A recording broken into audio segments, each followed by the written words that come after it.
Hi, this is Chloe here at Inner Whispers. Today I want to do a video review of the Crystal Tarot by Philip Permut and with images by Emma Garner. As you can see, it comes in this very nice box.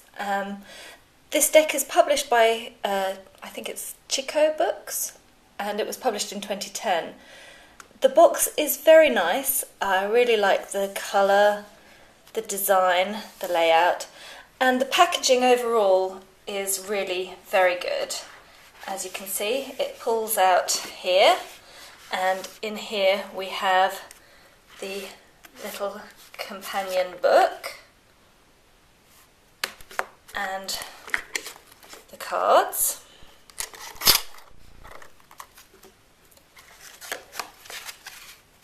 So I'll leave that.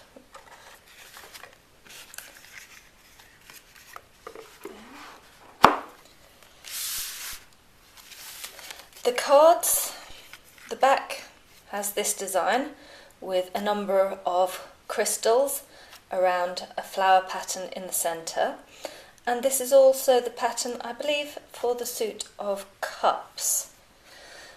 I really like the colours once again, and the cardstock is a nice quality. It's fairly flimsy, but the good, easy to shuffle kind, so it's easy to hold as an entire deck, though it's a little bit long this way to entirely get my hand around, but you can shuffle it that way, and it's definitely not over thick as a stack because of the nice quality cardstock. It's nicely laminated as well. As for the cards, the majors all come with different colours. Well, all the cards come with different colours in this sort of design at the four corners. For the majors, it's a sort of four-leaf flower thing, and I really like the images here. Each card also has a stone in it. It is the Crystal Tarot after all, and so the stone represents an energy that the author feels goes well with the cards.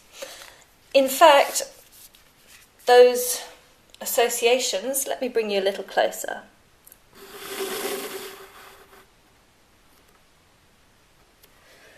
Those associations are explained in the guidebook, which is in full colour, so definitely not your average little white book. It has a section on laying the cards, on meditating with them.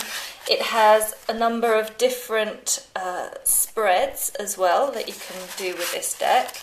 And then the description of the cards themselves. It also links the cards to chakras.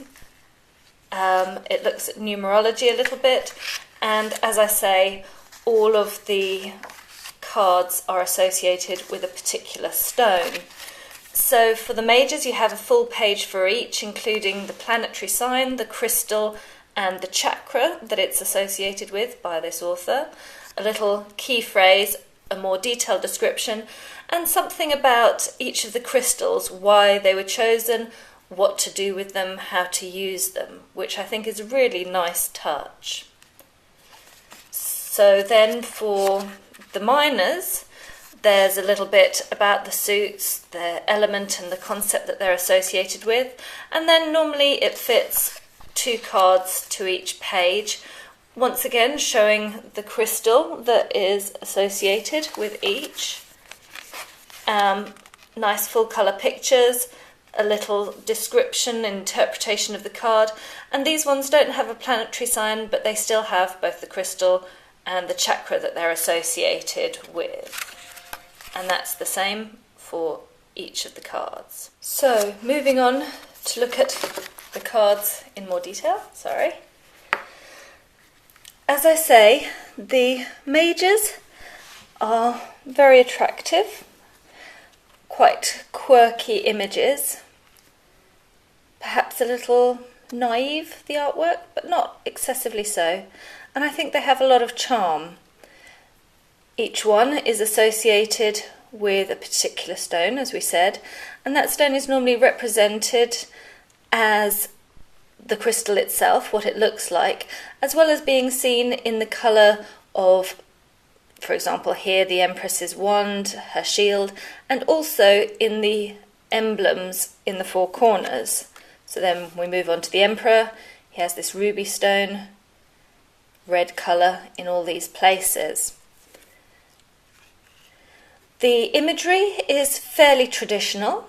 It's certainly very easy to read out of the box, at least in the case of the majors. And it still also adds some interesting, different variety perspectives, in addition, of course, to the stones. I really like here, I think this is Anubis as opposed to Thoth. Could be either, but I would go with Anubis, the jackal-headed god, for that, and Amethyst for the Wheel of Fortune. A barefooted Justice.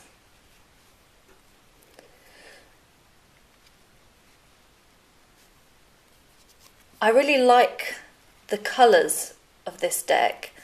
They're quite pastel, but still a very wide variety of colours.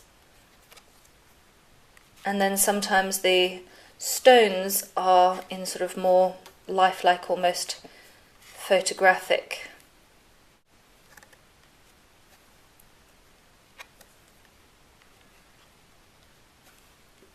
And here a change from the emblems that were in all of the other majors. Moving on to the pips, these are basically non-illustrated.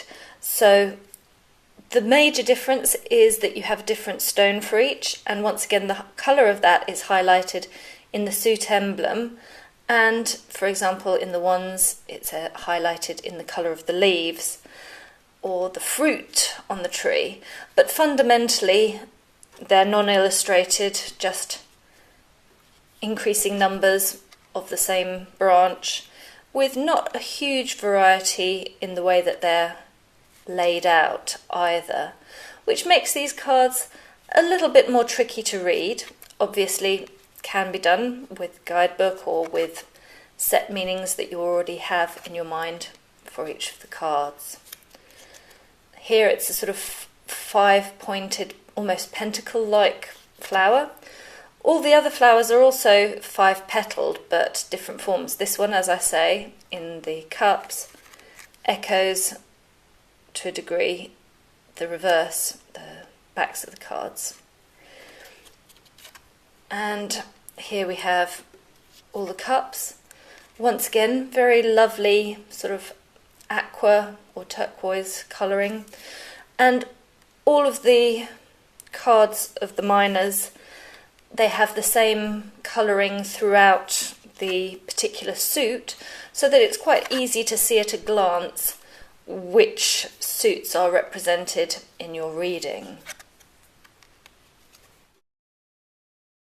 Moving on to the swords cards, I find the colouring not perhaps as different from the cups as it could be, so the differentiation is less clear. Still, I really like the feel to these, the airiness of it, the pale blue sky, the little clouds that float around the knives in various positions. Once again, the stone in every card is then echoed in the stones on the pommels of the swords, as well as in the suit emblems, another five-pointed star, or five-petaled flower rather. But still, this mainly non-illustrated, same background, just a variety of positions for the ever-increasing number of swords.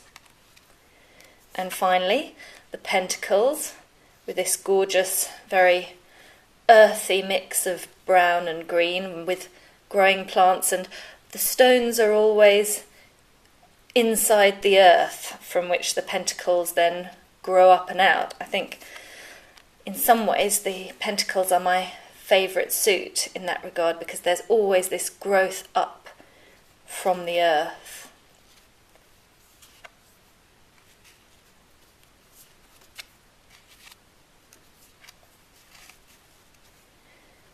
And finally we come to the court cards. And these once again are very nicely illustrated, the same thing with the suit emblems and the colours of the stones, and then a nice variety in terms of positioning, looks, clothes, colouring. So these I think are very readable court cards.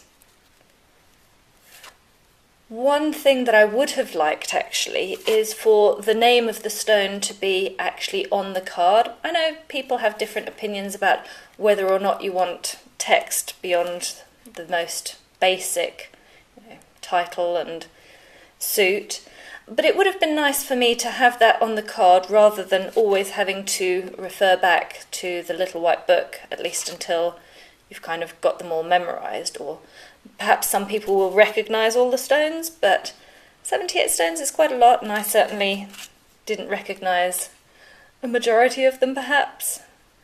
But I think that really is what adds most to this deck for me, is that addition of the association with different stones.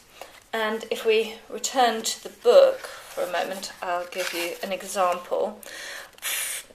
So with the High Priestess, for instance, we have Moonstone. The crystal of the High Priestess helps to balance your emotions and release your intuitive instincts, and a healthy solar plexus chakra allows you to change as you need to and act on the feelings in your heart. This can also be a period of healing, developing new skills and feminine power. That's the kind of information that you have for each of the majors. For the minors, there's a little bit less, but nevertheless there's always something. For example, the Ace of Cups.